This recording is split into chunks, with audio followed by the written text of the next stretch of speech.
ሰላም ሰላም ቤተሰብ እንዴት ናችሁ? ደህና ናችሁ ወይ? እኔ ደህና ነኝ። አማን ነው ወይ? ሁሉ ሰላም፣ ሁሉ መልካም። ዛሬ እንግዲህ እንደተለመደው ብቅ ብያለሁ። ነገሩ እንደተለመደው ሳይሆን በጣም ረጅም ጊዜ ሆኖኛልና እንደዚህ ቪዲዮ ሰርቼ አላውቅም። ዛሬ የመጣሁበት ነገር አንደኛ ነገር ታውቃላችሁ፣ ዩቲዩብ አንድ ጊዜ መዝግቦ ከያዘ ተከፋይም ባትሆኑም ብትሆኑም ማለት ነው። አንድ ጊዜ መዝግቦ ከያዘው በጉግል ላይ መዝግቦ ከያዘው ያበረታታል። ገብቷችኋል? እና ብዙ ጊዜ ሜሴጅ ይልክብኛል ቪዲዮ ይስሩ እያለ ብዙ አይነት ቪዲዮ አሰራር ቪዲዮዎች ይለቅልኛል። እና ግን ያው እስቲ ዛሬ ልስራ የሚል ውስጤ ትንሽ ተነሳሳና ብቅ ብያለሁኝ። አሰላሙ አለይኩም ወራህመቱላሂ ወበረካቱ። ውድና የተከበራችሁ የእሙ ፎዚያ ዩቲዩብ ተከታታይ በሙሉ እንዴት ናችሁ? እንዴት ከረማችሁ? እንዴት ነበራችሁ ልበል። ያው እንደተለመደው እንግዲህ ላይክ፣ ሰብስክራይብ እያደረጋችሁ ቪዲዮውን ጀምሩት፣ እኔንም አበረታቱኝ። ያው ነግሬያችኋለሁ፣ ረጅም ጊዜ ሆኖኛል። ቢያንስ 1-2 ወር ከዛ በላይ ሊሆነኝ ይችላል እና ልቅቄበት አላውቅም። እርግጥ አሁን ብለቀውም እይታም ላይ ኖሮም ይችላል እና ግን ኖሮም አልኖሮም ልልቀቅ። ለምን ሜሴጅ በተደጋጋሚ እየለቀቀ ነው ሰሞኑን። በተለይ በቃ በየቀኑ ነው የሚለቅልኝ እና እስቲ ልልቀቅ ብዬ ነው። መልቀቁ አይከፋም ብዬ አሁን እንግዲህ ዛሬ ብቅ ብያለሁኝ። እንዳትረሱ ላይክ ሰብስክራይብ እያደረጋችሁ ጀምሩት። ያው ዛሬ አዲስ ነገር የለም። ያው እንደተለመደው ሚዲያውን በሙሉ የተቆጣጠሩት እና አብርሽ ናቸውና እስቲ ስለ እነሱ አንድ ነገር ለማለት ፈለኩኝ። ያው እስከ ዛሬ ነግሬያቸዋለሁ፣ ሰርቼ አላውቅም። እስቲ ዛሬ ለስራ ብዬ ብቅ ብዬ መጥቻለሁኝ። የታዘብኩት ነገር ምን መሰላችሁ? በጣም የታዘብኩት ነገር እና እኔ የታዘብኩት በቡዝዬ ነው። ቡዝዬ አይታችኋል። የዛ ጊዜ ሄርሜላ ጋር ሲሆን እንደዛ አብርሽ ጋር ሆና ብዙ ነገር በቃ እሷ ጋር እንዲሆን እሷን እንዲያገባ ወንድሜ ደስተኛን እሷ ጋር ሆኖ ስትል ሁሉ ሰምተናል። በመሀል ላይ ደግሞ ያልታሰበ ክስተት ተፈጥሮ በመሀል ያው አብርሽ ታመመ ተባለ። በመሀል ያው በዛ ምክንያት ሄርሜላን ያው ከህይወቱ እንዳወጣት ነው እንግዲህ እኛ በዛ ምክንያት ነው ዝሮ በዛ ምክንያት ከህይወቱ አወጣት። ካወጣትም በኋላ ያው ተሻለው ተባለ። ከተሻለው በኋላ ደግሞ አይታችኋል፣ ጥፋቱ በሙሉ ሄርሜላ ላይ ነው ሁሉ ነገር የሆነውና ጥፋተኛ እሷን አድርጎ ነበረ። ግን የሚገርመው ነገር ግን እሷ ጥፋተኛን አድርጎ የነበረውን ግን እሷ ግን ሳታስበው ያው አይታችኋል፣ ነፃ እንደወጣች እሷ አይታችኋል። ይህን የወጣችበት ምክንያት ደግሞ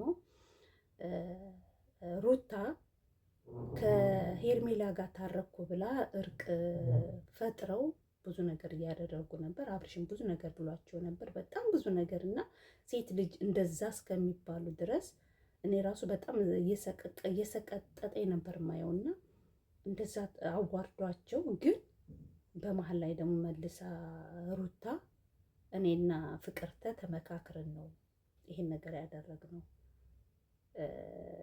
ለምን እኔ ላይ ያደረገችውን ያው በቀል ነው፣ ዝሮ ሩታ በቀል ነው እና ያደረገችው ይሁን ተባለ። እሺ ይሄ ነገር ሆነ። አብርሽ አይታችሁታል እንዴት እንደሆነ እና አሁን በድጋሚ ደግሞ እንደዛ ሆኖ ትናንትና አይታችኋል ሄርሜላን ይቅርታ ሲጠይቅ። በነገራችን ላይ ይቅርታን ለመጠየቅም ብቻ አይመስለኝም ያ ነገር ያን ቪዲዮ እንደዚህ ቀረጽ እንትናው። አንደኛ ነገር የሄርሜላ ዩቱብ ሳይመታ አይቀርም፣ ያኔ አደጋ ላይ ነው ያለው እና አንደኛ ነገር በዛ ምክንያት ነው። በቤቷ ላይ ነው ያን ቪዲዮ የተለቀቀው። ያው አይታችኋል፣ የተናገረው ሰብስክራይብ አድርጓት ብሏል። ይሁን ሰብስክራይቡን እሺ ጥሩ ነው። ግን ይሄ ነገር እኔ ሳስበው አብርሽም ሆነች ሩት ማናት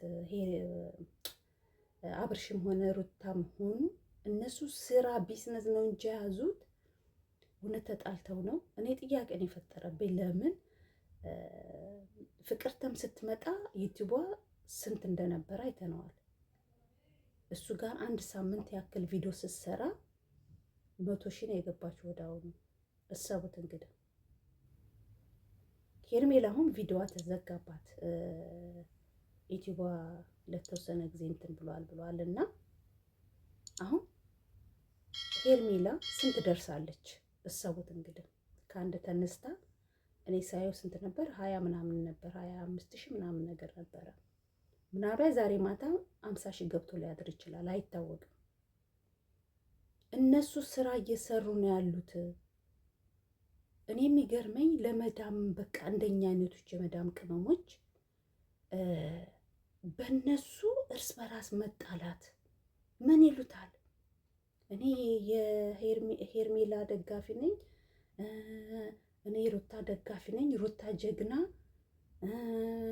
ይሁን። እኔ እርግጥ በነገራችን ላይ እኔ ሄርሜላን እወዳታለሁ፣ በእውነት ነው የምላችሁ። እኔ የምወድባትም ነገር ትዕግስቷን ብቻ ነው። በጣም ትዕግስተኛ ልጅ ናት። በጣም ሲበዛ ትዕግስተኛ ልጅ ናት። ትዕግስት ከእሷ ላይ ነው እኔ ትንሽ ተማርኩ ብዬ የምለው። እኔ አስተዋይ ነች። ከአንደበቷ የሚወጣው ቃላቶችን በጣም ተጠንቅቃ ነው የምታወጣው። እና ይሁን እና ምን ለማለት ፈልጌ ነው፣ እኔ የገረመኝ አሁንም የቡዝዬ ነገር ነው በጣም የገረመኝ። እስቲ አብረን እናዳምጠው። እውነት ብዙ ይሄን ሀሳብ ሊቀበለው አልችልም። ሄርሜ እንድትጎጂ አልፈልግም በጭራሽ። እና ደግሞ ምናልባት ያልተዋጠልሽ ነገር ሊሆን ይችላል። ምናልባት ከዚህ በፊት ወስኝ ያለው የራሴን ህይወት እኖራለሁ ብዬ ድጋሚ ተመልሼ ወደ አብርሃም ስለተመለስኩ ድጋሚ ብዛ ትመለሳለች ብለሽ አስበሽ ከሆነ ብዙዬ በጣም ይቅርታ። እኔ ወንድምሽ ከሚባለው በላይ ፍቅር፣ ክብር ብዙ ነገር አድርጌያለሁ። ግን ደግሞ በሚላሽ እያገኘሁት ያለሁት ነገር ምንም አግባብ የሆነ ነገር ስላልሆነ ከዚህ ወደ ራሴን አስወጥቼ የራሴን ህይወት እየሞከርኩ ነው ያለሁት። ትክክል ናት። እች ልጅ እኮ ጥፋት አላጠፋችም። እች ልጅ እኮ በአብርሽ የተነሳ በጣም ብዙ ነው የተረገጠችው። በጣም ተዘቅዝቃለች፣ በጣም ተሰርባለች። ሌላ ቀርቶ በቃ በአንደበት የማይነገር ሁሉ ስድብ ነው እኮ የተሰደበችው። እች ልጅ እኮ እውነት አላት እኮ። ጊዜ ይህን ነገር ከአንቺ እንጃ አከብርሻለሁ፣ አዳምጥሻለሁ። ብዙ ጊዜ ቢያንስ በአብርሃም በኩል እንኳን ችግር ሲፈጠር አንቺ ጋር መጥቼ ማማክር ሰው ነሽ። ግን ደግሞ ለእኔ በቃ አንቺ አብርሃም ብቻ አይደለም ወንድምሽ፣ ለሄርሜላም ጥሩ ውሳኔ ነው የወሰንሽው። ሄርሜላ ይሄ ውሳኔ ለአንቺ ይሆናል። የማይገባሽ ህይወት ከዚህ በላይ አትሙሪ ብለሽ ነው እኔን አፕሪሼት ማድረግ ያለብሽ እንጂ በዚህ ውሳኔ ምንም ጥርጥር ውስጥ መግባት የለብሽም። ድጋሚ አልቅሽ እንደማለት ነው። ምክንያቱም ትክክል ነው እኮ አሁንም ድጋሚ ያስለቅስሽ ያዋርድሽ ነው መሆን የለበትም። ለምን ሴት አይደለች እንዴ እሷ? እንደውም ጥሩ ውሳኔ ወስነሻል ሄርሜላ ማለት ነው እንጂ ሌላ ነገር እንደገና ለማስታረቅ ትሞክራለች። አብርሃም በጣም ብዙ ጊዜ እያደረገኝ ያለው ነገር የተሻለ እኔም እንድቆርጥበት ያደረገው በጣም ብዙ ጊዜ ታግሼ አንድ ቀን እንኳን በክፉ ዓይን አይቼ ተናግሬ አላውቅም። ሰው የራሴን ውሳኔ እንደወሰን ያደረገኝ ራስህ ነህ አብርሃም። በምታሳየኝ ነገር ነው ይሄን እንደወሰን ያደረገኝ እንጂ አንተ መጥፎ ሴት አይደለሁም። ስለዚህ ራሴን ውሳኔ እንደወሰን ፍቀድልኝ። አቤልም ቢሆን ደግሞ ከዚህ በኋላ አውቃለሁ። ይሄም ይሄውልሽ ትክክል። ይሄ አቤል የሚባል ቀርሞ እውነት ካጠገብሽ ማሸሽ አለብሽ። እሱ የሆነ እንትን ነው ምንድን ነው የሚባለው ያልታወቀበት እስስት እንበለው ብቻ አላውቅም፣ እንደዛ ነገር ነው። እኔ ተጎጂ አላልኩም በጭራሽ፣ እንድትጎጂም አልፈልግም። የመጀመሪያ የምቆመው ከጉዳትሽ ፊት ለፊት የምቆመው እኔ ነው። ግን አሁን ወረኛ ሩታንም እንደዛ ስትያት አልነበረም? ቶኛል ያ ሁሉ ያደረኳት ነገር ጸጽቶኛል፣ እረፍት ነስቶኛል። እና እንደዚህ ነው መጸጸት። አንድ እድል ትስጠኝ ስላለኝ ነው አንቺ ላወራ የመጣሁት እንጂ በጭራሽ አንቺን እሱን ለሱ ብዬ። በጣም የምትገርም ናት። አንድ እድል ትስጠኝ ብዬ ነው እንደዛ ካስረገጣት፣ እንደዛ እንደ ውሻ አባሯት አመናጭቷት፣ እንደገና አንድ እድል ስጭኝ። ይሄ ምንም የሚሉት ነገር ነው? እስቲ ቤተሰብ እናንተ ምን ይመስላችኋል? እኔ እውነት ሄርሜላ ትቆርጣለች? እስቲ አብረን የምናየው ይሆናል። እና ቤተሰቦቼ ላይክ፣ ሰብስክራይብ አድርጉኝ፣ አበረታቱኝ እንዳትረሱ። እንግዲህ እዩልኝ አንድ ሰከንድ